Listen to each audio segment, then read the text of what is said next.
Yes, I'm gonna try. I don't know why I didn't. Today, my MO has been not put on the screen, so I did that really early for you guys. Hmm?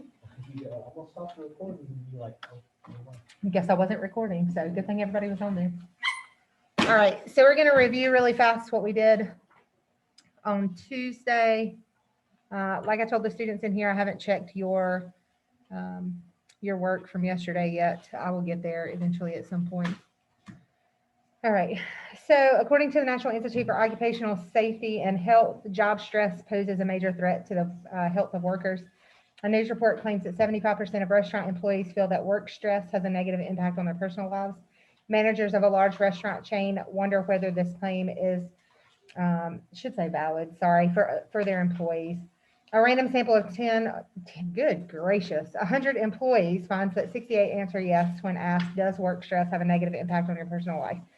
Is this good reason to think that the proportion of all employees in this chain who would say yes differs from 0.75? Support your answer with a significance test.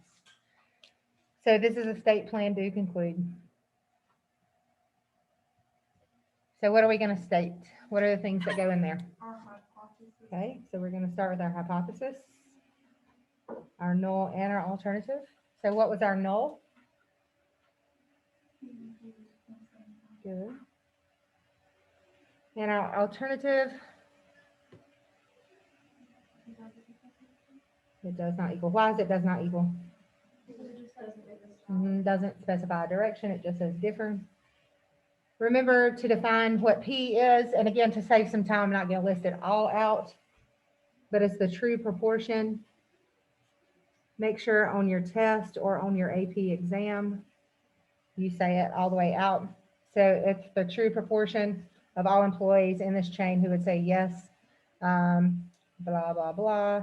That work stress has a negative impact on their personal lives. Literally, you have to write all that. I'm not going to make it. Okay. So AP exam, I would. And then the other thing that comes in the state is what? Our alpha level, which is? Why? Because it doesn't stay. So I would pick that one because it's in the middle. Can you pick another one? You can. It's up to you. All right. So what are we going to do? What else? Not one. It's one.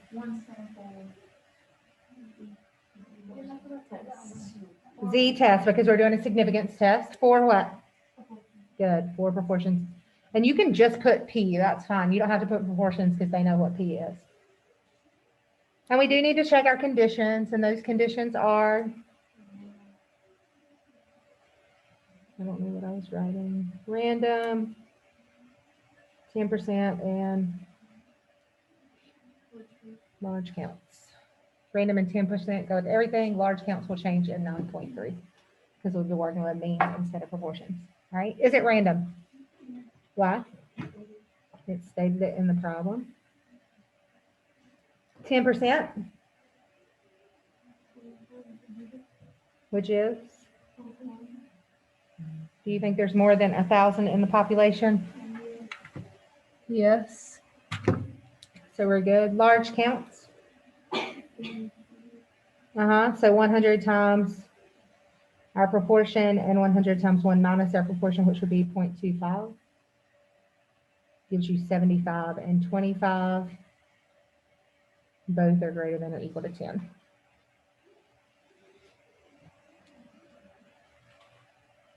If I get too fast today, tell me. I'm just trying to get us done with time left. Very good. All right, what you doing? What do I got to have in there? Our p hats. How do I find p hats?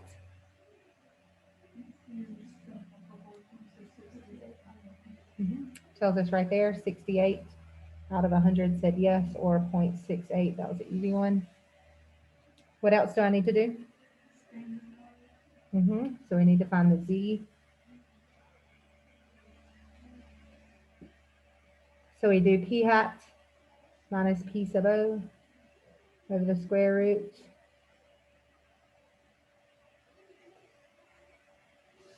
like this. Your p hat was your 0.68 that you just found. Your p sub o is your 0.75. Square root 0.75 times 0.25, and we surveyed or asked 100 people.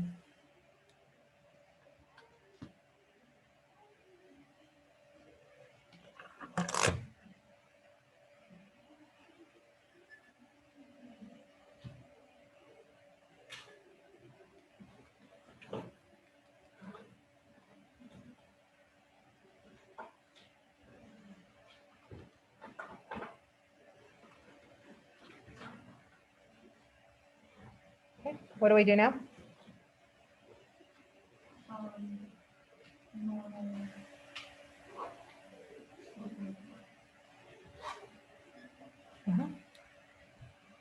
This was negative 1.62. If you put it in your calculator, it doesn't matter. You can use the positive 1.62. I would use the positive in your problem. It does not matter, okay?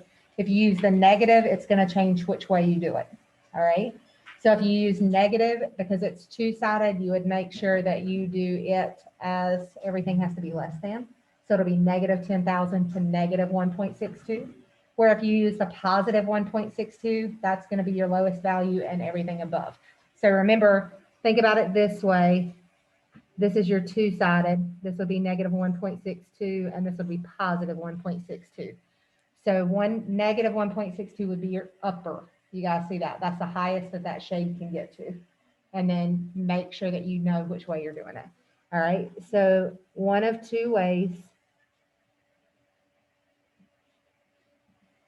You're either doing your lower as negative 10,000 and your upper as 1.62, or your positive 1.62 and 10,000, both 0 and 1. Does it matter which one? Absolutely not. But because it's two-sided, what do you have to do then? So both of these will give you 0.0526. And then you have to multiply it by 2, which gives you 0.1052. This is your two-sided p-value.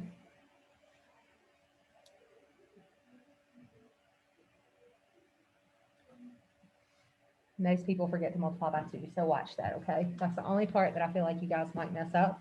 And again, it doesn't matter which normal CDF you use. They both yield the 0.05 when you do that. And then multiply it by 2 and you'll get your p-value. Remember, in your conclude, you compare your p-value to your alpha. And you guys said your alpha you were going to pick was 0.05. What do we know? What's your comparison? Greater than, and greater than means to? Well, how about I learn how to spell? Fail to reject H sub O. So what is our statement?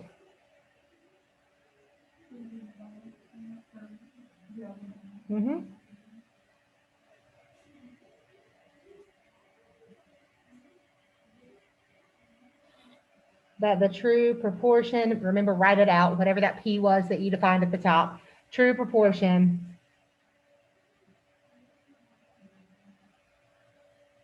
of blah, blah, blah, blah, blah, blah, blah. I don't want you to have to write it all the way out. Differs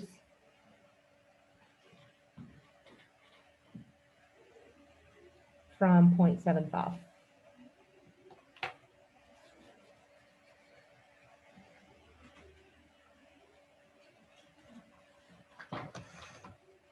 You guys good? Any questions? All right. So now what you're going to do is bring back in, did y'all have that? Sorry, I flipped it. Everybody good? All right.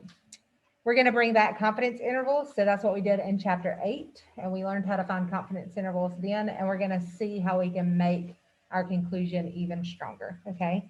The result of a significance test begins with the decision to reject H sub O or fail to reject H sub O. So in the smoking study that we did, for instance, the data led us to reject H sub O, which was equal to 0.5, and we did that on Tuesday, because we found convincing evidence that the proportion of students at his school who would say they have never smoked cigarettes differs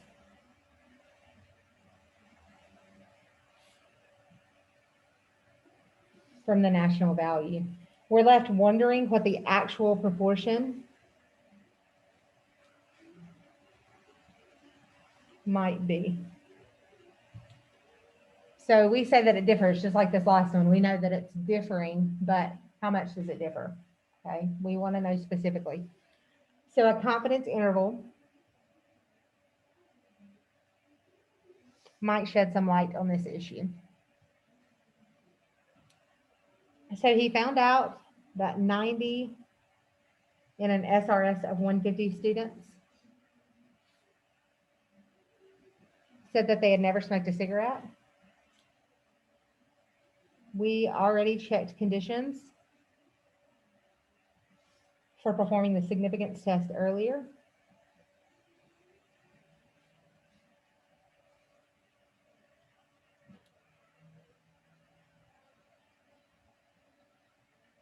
Before we construct a confidence interval,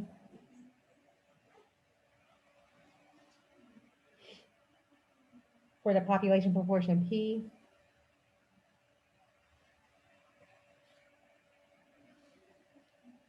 we should check that NP and N1 minus P are at least 10, and we already did that. Because the number of successes and the number of failures in the sample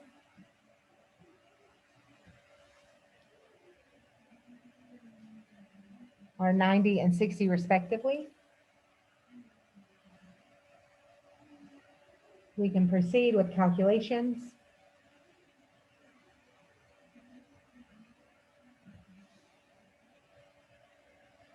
And we're going to do a 95% confidence interval. Remember, that's usually the standard anyway, okay? So that's what we're going to do. So do you remember our formula for a confidence interval? Yes, you do. You can do it. Whatever your proportion was. It's your sample proportion or your p hat. Mm-hmm.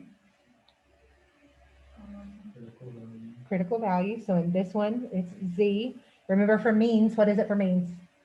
C. Good. And then the square root, Mm-hmm.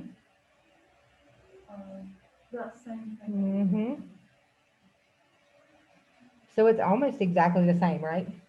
So the only thing is we didn't do anything with that point estimate and move it on, okay? So be ready for that. I'm going to go ahead and tell you those values. Our p hat was 0.60. Remember, for 95% confidence, our Z star is 1.95. I'm sorry, 1.96. Sorry, I was thinking 95% confidence when I was writing it. We had a 0.60, 1 minus 0.60 is 0.40, and he surveyed 150 students. And that would give us our confidence interval of 0.522 to 0.678. That's a decimal.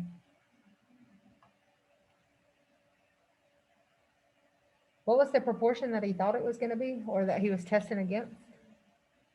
What was his null? 50%. What do you notice about the interval? Doesn't contain it, does it? So that tells us that it differs, right? So we were right to make it different. It's going to explain that in just a minute. It was right to differ it. How does it differ? It's actually higher because the true value lies within that interval somewhere. So that's where the confidence interval makes your conclusion stronger. So if you reject H sub O, we say that it does differ, okay, in favor of the alternative. Then our confidence interval hones that in a little bit more and shows us that it actually does differ. It's higher. and it's somewhere between 0.52 and 0.522 and 0.678. Got it? That's what this part is going to explain, exactly what I just said. All right, we are 95% confident that the interval, remember this is your confidence interval conclusion, from 0.522 to 0.678 captures the true proportion of students at his school who would say that they have never smoked a cigarette.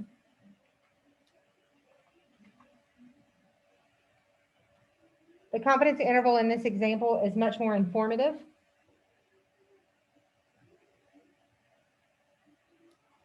than the significance test.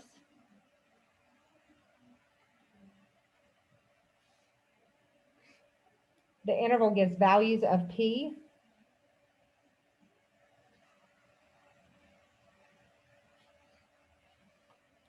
that are plausible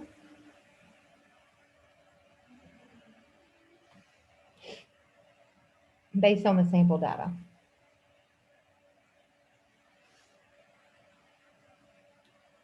We would not be surprised if the true proportion of students at his school who would say that they have never smoked cigarettes was as low as 0.522 or as high as 0.678.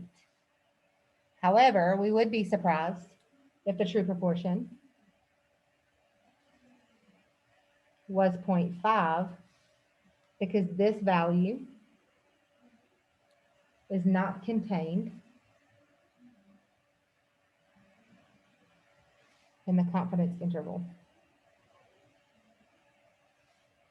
The figure on the next page gives computer output from Minitab software that includes both the results of the significance test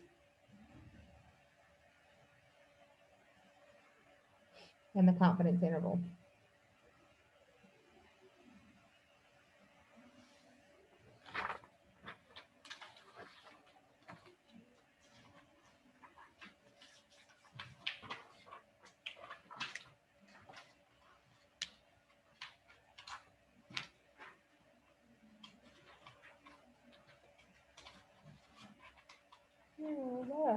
Oreo.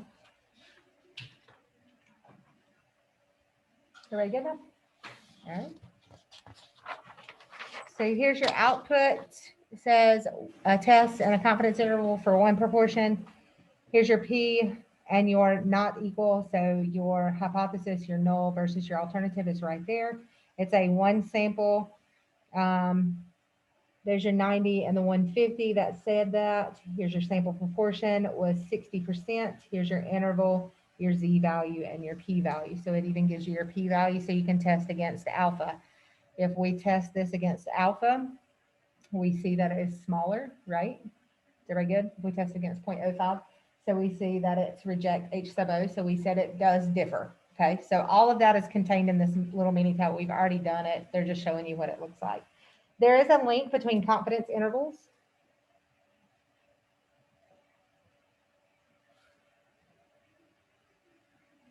and two-sided tests.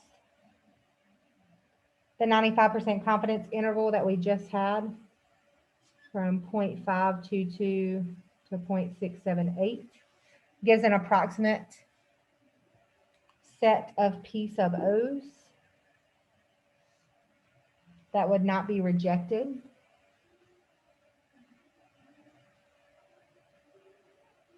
by a two-sided test. And that's at the alpha equals 0.05 significance level. With proportions,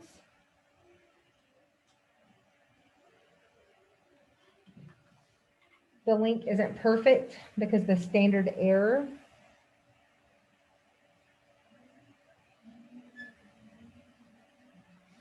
used for the confidence interval is based on the sample proportion P hat, while the denominator of the test statistic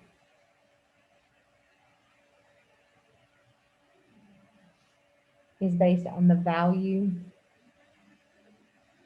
which is P sub O, from the null hypothesis. And it's just going to show you the difference in those two formulas. We already know it for the test statistic. You're doing Z equals P hat minus P sub O over the square root of P sub O, 1 minus P sub O over N. But for your confidence interval, you're doing P hat plus or minus Z star square root of P hat 1 minus P hat over N. So it's showing you the difference here. This is based on the null, where this is based on the sample. Okay. So that's all it's doing, is showing you the difference. The big idea is still worth considering: a two-sided test at significance level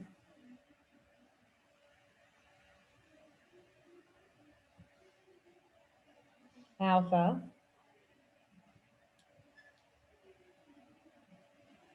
and a 100 times 1 minus alpha % confidence. All right, let me explain that. If you use alpha as 0.05, what is 1 minus 0.05? 0.95, that's your 95% confidence. Okay, so that's where that's coming from. So if you use a different level, you're going to use a different confidence. So if you use a 0.1 or a 0.10 alpha, what's your confidence level going to be? Your 90% confidence. Got it? If you use 0.01, what's it going to be? 99% confidence. Y'all got it? So you got to watch what that alpha is before you make your confidence interval. All right. A 95% confidence interval, if alpha equals 0.05, gives similar information about the population parameter.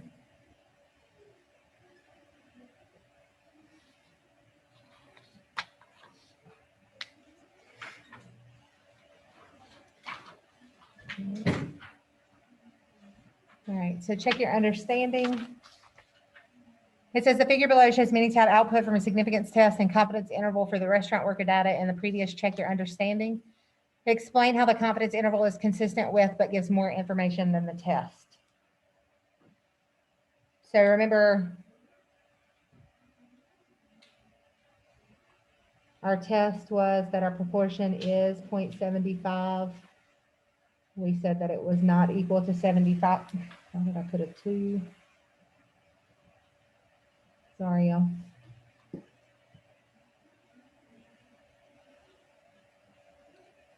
And then we failed to reject H sub O, which means that we couldn't find a difference, right? Everybody got that? All right. So when we look at this, here's our null hypothesis, and then not equal to as our alternative hypothesis. It's a one sample. We had 68 out of 100, or 68%. That was our p hat. You guys remember that from the one we just did. Here's our confidence interval. So our confidence interval is from 0.58 to 0.77. And then we had our z value and our p value. Our p value was 0.106 compared to our 0.05 alpha. That's why we failed to reject. Okay. So you can get all of that from this output. You don't have to do any work because it did all the work for you. So it says, explain how the confidence interval is consistent with, but gives more information than the test. So how is it consistent with it? How is the confidence interval consistent with it? Because the null hypothesis is still contained within. Good. It gives the same conclusion.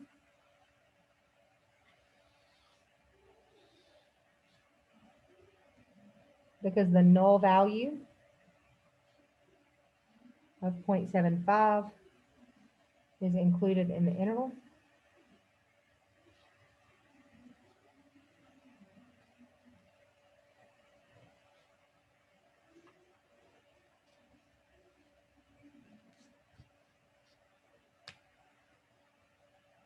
All right, again, so we failed to reject that I wrote up here. We failed to reject H sub O, so which means that our proportion could be equal to 75 or 0.75.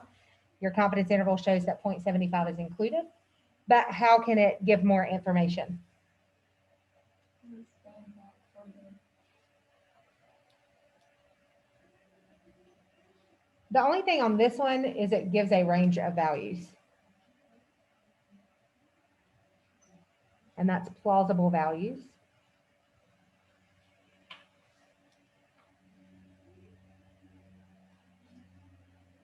For a population proportion.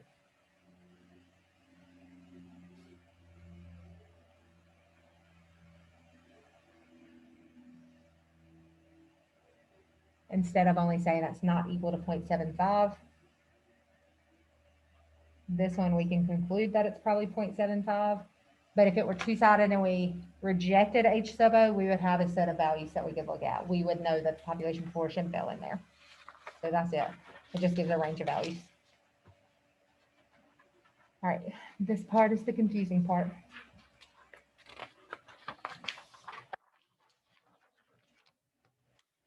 Type 2 error in the power of a test. A significance test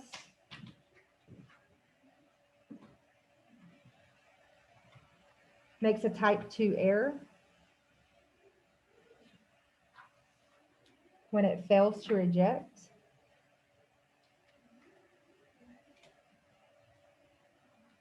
a null hypothesis, which is H sub O. That really is false.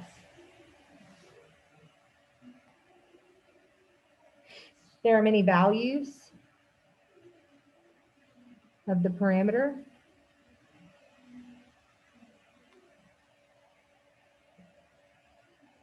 that make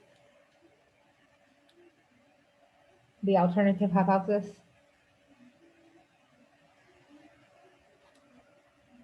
H sub A true. So we concentrate on one value. Consider the potato chip example on page 559 that involved a test of H sub O, and your proportion was 8% versus your alternative where your proportion, if it was greater than 8%, they sent a truckload of potatoes away. If the true proportion of blemished potatoes in the shipment was actually 0.09, then we made a type 2 error.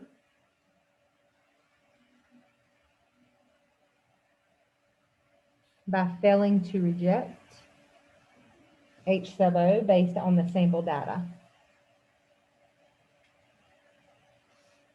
Of course, we also made a type 2 error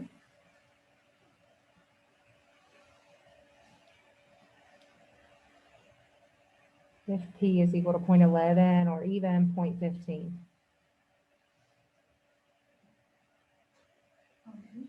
Yes. Would you do a, like, are we gonna do confidence intervals for one-sided? Yes, you do them. Is it the same thing? Typically, you don't do them because you know it's a value less than, but you can use them so that you can narrow down that value. But what it does for two-sided is it tells you which side basically that it's on. Okay. All right. The probability of making a type 2 error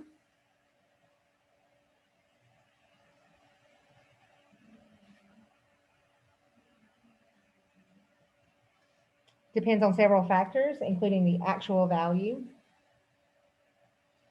of the parameter. In the potato chip example, our test will be more likely to reject H sub O which was that P was equal to 0.08, in favor of the alternative, where P is greater than 0.08. If the true proportion of blemished potatoes in the shipment is P equals 0.11, then if it's P equals 0.09. Okay.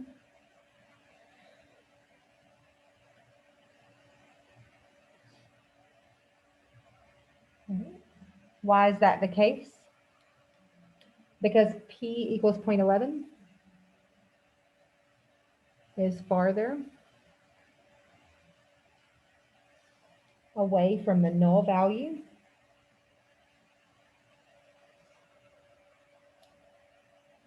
this should say if, than if P equals 0.09. So we will be less likely to make a type 2 error if 11% of potatoes in the shipment are blemished than if only 9%.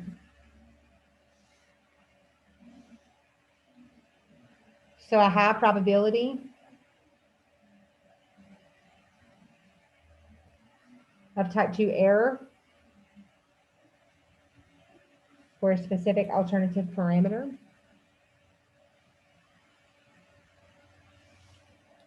means that the test is not sensitive enough to usually detect that alternative.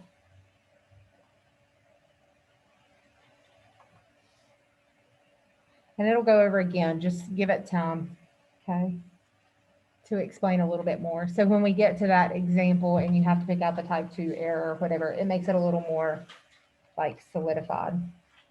So it's more common to report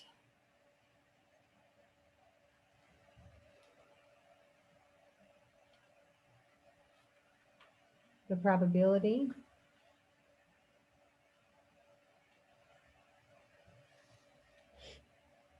that a significant test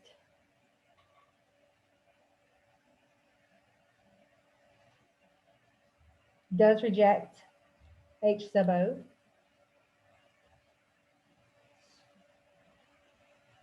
when an alternative parameter value is true. This should say the probability is called the power of the test against that specific alternative. All right. So not necessarily the definition of the power, but make sure that you know how to find the power, and we'll talk about that in a few minutes. Ms. Jones, Yes. I'm gonna go ahead and get off. All right, girl.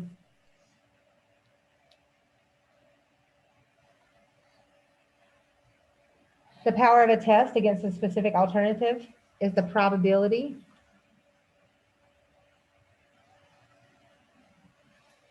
that the test will reject H sub O at a chosen significance level alpha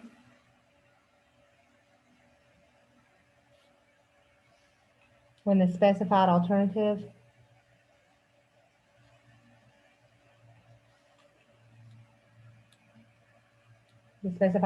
value of the parameter is true.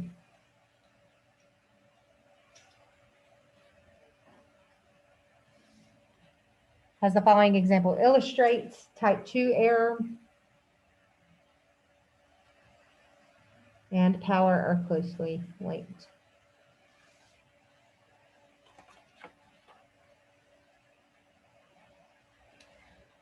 The potato chip producer wonders whether the significance test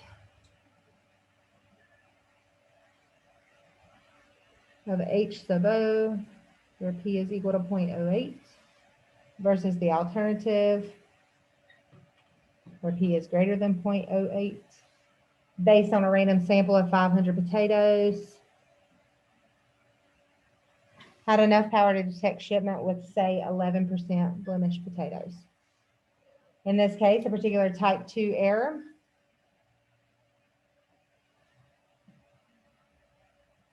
is to fail to reject H sub O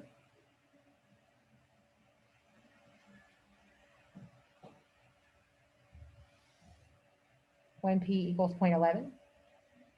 The figure below shows two sampling distributions of P hat, and it's on the next page, it's just not here. One when P equals 0.08, and the other when P equals 0.11.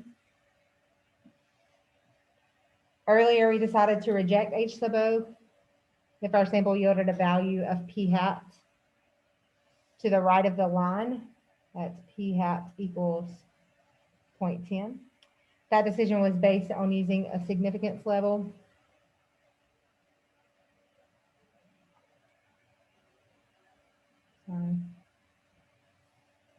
Type 1 error probability. So all this is doing is reminding you that your significance level is also your type 1 error probability. I'm pretty sure that is on your test of alpha equal to 0.05.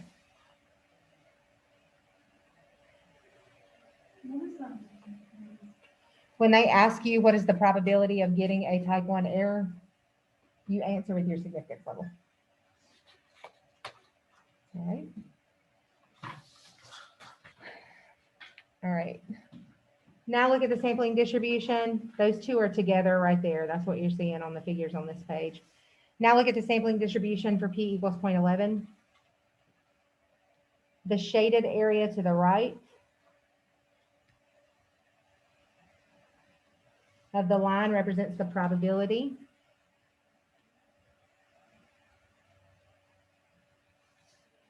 So that's this bottom one. Okay. Represents the probability of correctly rejecting H sub O when P equals 0.11. That is the power of this test to detect P equals 0.11 is about 0.76. Okay. So that big shaded area is 76% of the curve, or approximately 76% of the curve. In other words, the potato chip producer has a roughly 3 in 4 chance, or a 3 out of 4 chance of rejecting a truckload with 11% blemished potatoes based on a random sample of 500.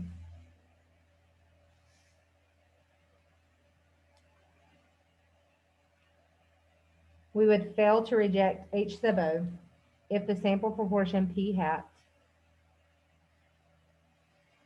falls to the left of the line. The area under the bottom normal distribution shows the probability of failing to reject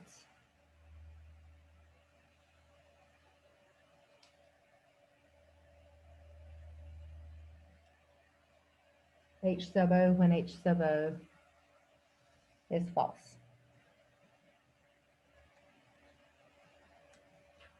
This is the probability of a type 2 error.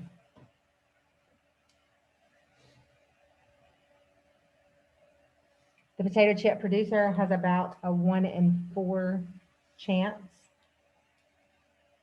of failing to send away a shipment with 11% blemished potatoes.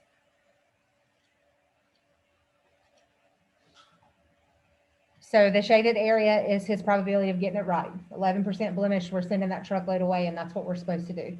But then he has a 25% chance of keeping them. What happens if he keeps them?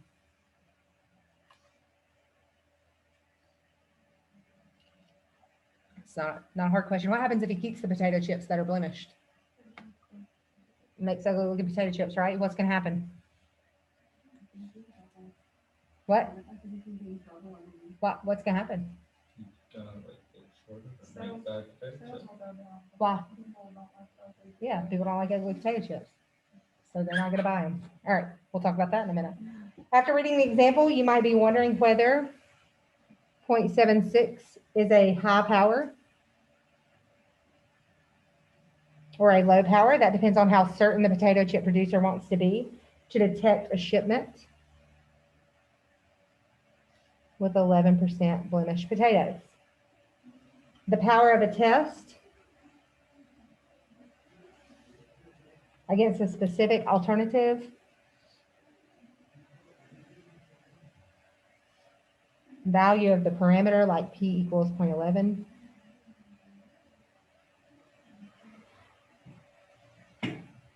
Is a number between 0 and 1. Obviously, 76% and 25% is going to be between 0 and 1. A power close to 0 means the test is very likely to reject H sub O in favor of H sub A when H sub O is actually false. So when it's close to zero, that means that you did the right one. No, that just means you're gonna reject H sub O. What does that mean in the potato chips? If we reject H sub O, we're gonna say that they're blemished, right? And send them away. But it says H sub O is false. That's okay. We want to send away blemished potatoes. All right? Don't stress about it too much. Oh, thank God, honestly. All right. The significance level of a test is the probability of reaching the wrong conclusion when the null hypothesis is true. The power of a test to detect a specific alternative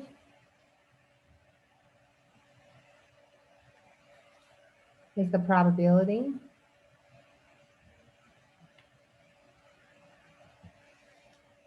of reaching the right conclusion when that alternative is true.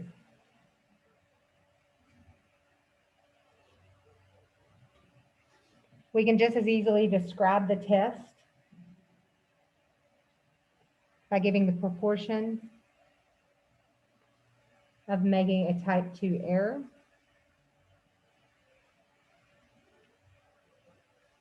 sometimes called beta. That's a curly bee. It's ugly. I can't make them. All right.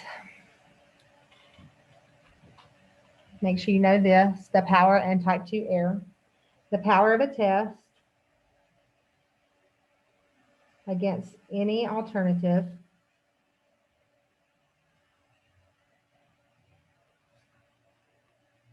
is 1 minus the probability of a type 2 error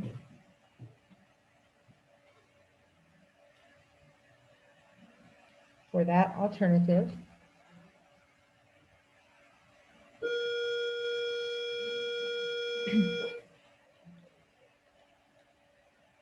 so the formula for power is 1 minus that beta.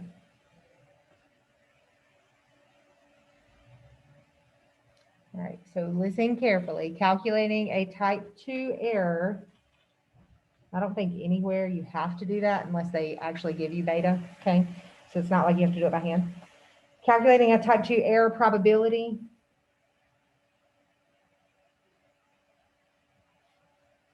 or power by hand is possible but unpleasant. So it's better to let technology do the work for you. All right, so then there's another activity, and it's what affects the power of a test. It's not super important that you do the activity. What comes from the activity is important. So that's the step 5 that it's talking about, and then it dots them or bullet points them at the bottom. All right, so step 5 of the activity reveals an important link between type 1 and type 2.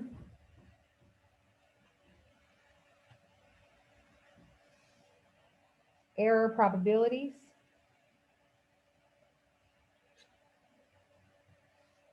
Because the probability of a type 1 error, don't forget, type 1 error is alpha. Increasing the significance level increases the chance of making a type 1 error.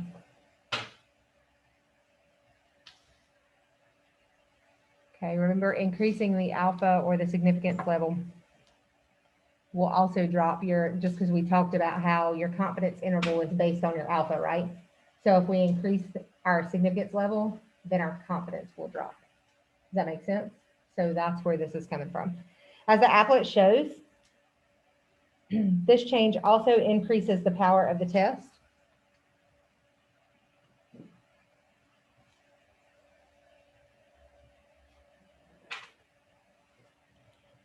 Because P, or the probability of a type 2 error, is equal to 1 minus the power. Higher power means a smaller chance of making a type 2 error. All of this is bulleted in just a minute. So if you're like confused about all of it, it makes it easier in just a second. So increasing the type 1 error probability alpha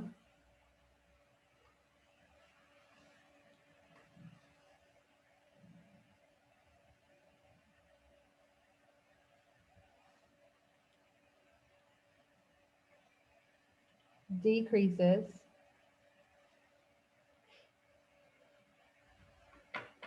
the type 2 error probability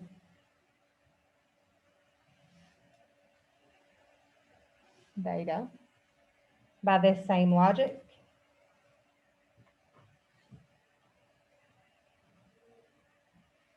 Decreasing the chance of a type 1 error results in a higher chance of a type 2 error.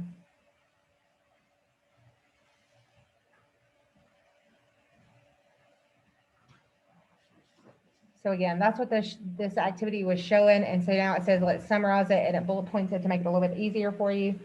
Let's summarize what the activity reveals about how to increase the power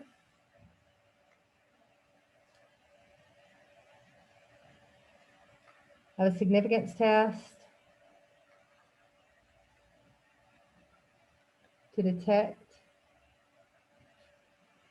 when H sub O is false and H sub A is true. So here's your 3 things. 1 paragraph and a quick check your understanding. It is not a state plan to conclude.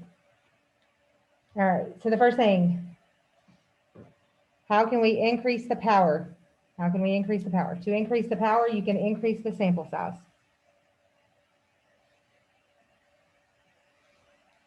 You can increase the significance level.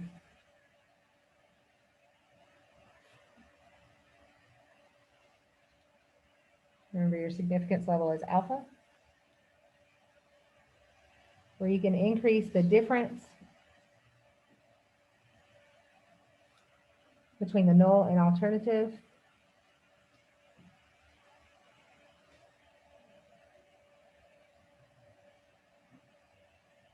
Parameter values.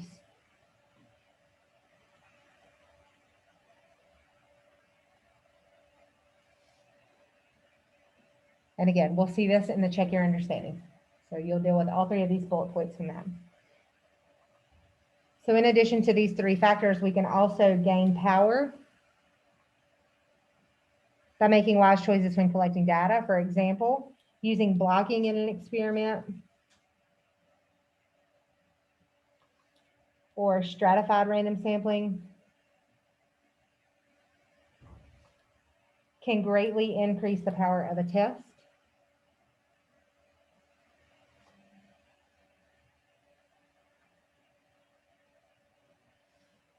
In some circumstances.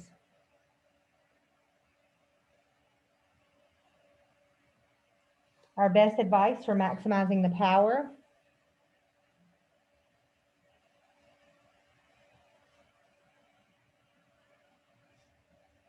of a test is to choose as high an alpha level. Remember, that's your type 1 error probability as you're willing to risk and as large a sample size as you can afford.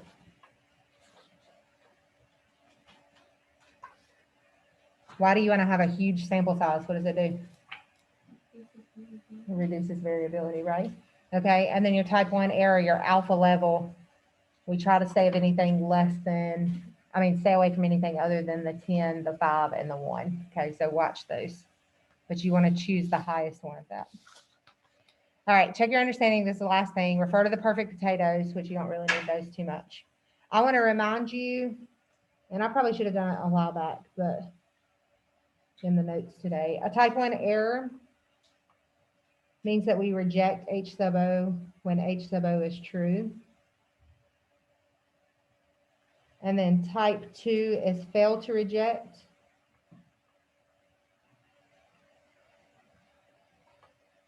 H sub O. I'm sorry, I said it right. Reject H sub O, H sub O is true. Fail to reject H sub O when H sub A is true. So just so y'all can remember your type 1 and type 2.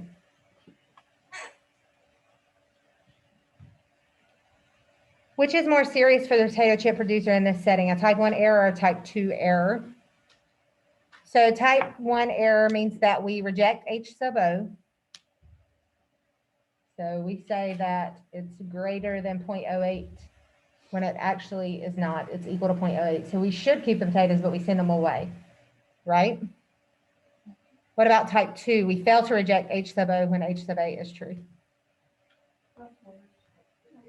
Why is it worse? You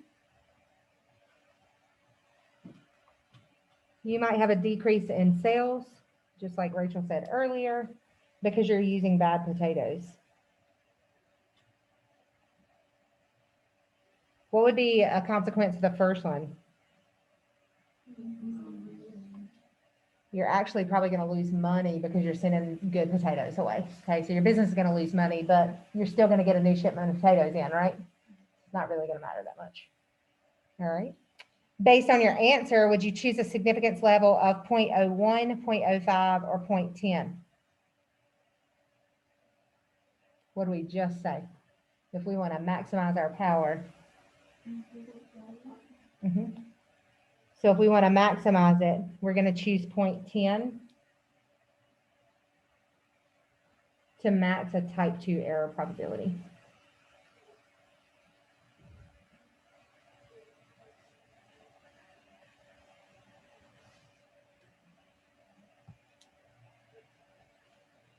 All right. Tell if each of the following would increase or decrease the power of the test. So those 3 bullet points, that's what we're going over right now. So if I change the significance level to 0.10, it was 0.5. That's what we did in our potato chips, right? So now I'm putting it at 0.10. What's that going to do? Is it going to increase or decrease the power? Good. Remember, increasing alpha increases power. All right, so that's part A. Part B, take a random sample of 250 instead of 500. So what did I do? Did I increase or what? I decreased my sample size. So what's that going to do to the power? Decrease the power. Good. And then part C, insist on being able to detect that P equals 0.10 instead of 0.11. This is the one that's that last bullet point that you may not know just yet. So here's what's going to happen. It's going to decrease it because it's harder to detect.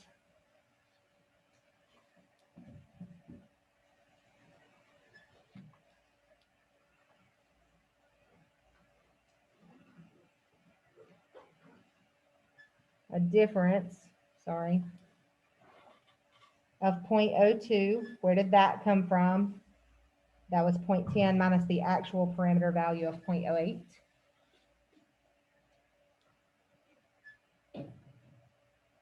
Then 0.03, which would come from 0.11 minus 0.08. Does that make sense? So the smaller this number is, the harder it is to detect a difference. Okay. So this is the one that's a little sketchy. The other ones are pretty cut and dry. All right. You do have an assignment.